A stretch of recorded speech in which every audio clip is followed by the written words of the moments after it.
सभापती पदाची निवडणूक लागली। महामहिम राज्यपालांनी जाहीर काल करण्यास सांगितलं। सभागृहात जाहीर झाली। आज फॉर्म भरलेले आहेत। सत्ताधारी पक्ष आणि महायुतीकडून आदरणीय राज्याचे मुख्यमंत्री देवेंद्रजी फडणवीस साहेब आणि उपमुख्यमंत्री एकनाथ शिंदे साहेब आणि अजितदादा पवार साहेब यांच्या वतीने माझ्या उमेदवारीवरती शिक्कामोर्तब भारतीय जनता पार्टीच्या वतीने झालेला आहे।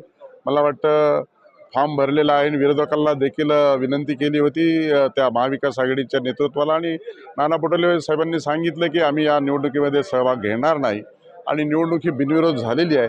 परंतु महामहिम राज्यपालांच्या निर्देशानुसार ही निवडणूक उद्या खऱ्या अर्थानं घोषित होणार आहे अधिकृतरित्या।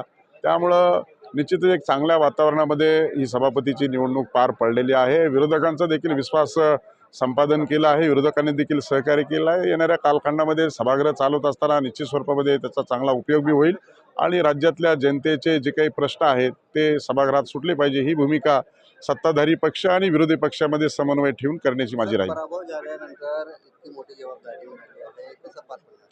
राम शिंदे हा राजकारणातला असा एक व्यक्ती आहे की वेळ प्रसंगी जिथे आवश्यकता आहे ते काम करण्याची भूमिका घेऊन जातो।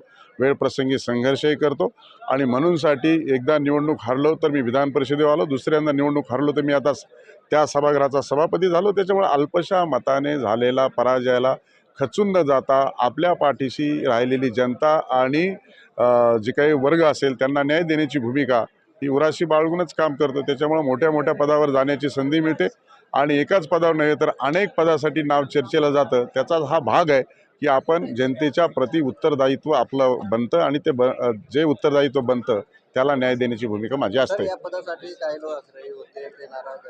मला वाटतं एकदा निर्णय झाल्याच्या नंतर प्रत्येक पदासाठी अनेक जण इच्छुक असतात, परंतु आता निर्णय झाल्यानंतर त्याच्यावर भाष्य करणं योग्य होणारही नाही आणि ज्या ठिकाणी ही चर्चा झाली त्यांनाच हा प्रश्न विचारला तर ते अधिकचं चांगलं सांगू शकतात।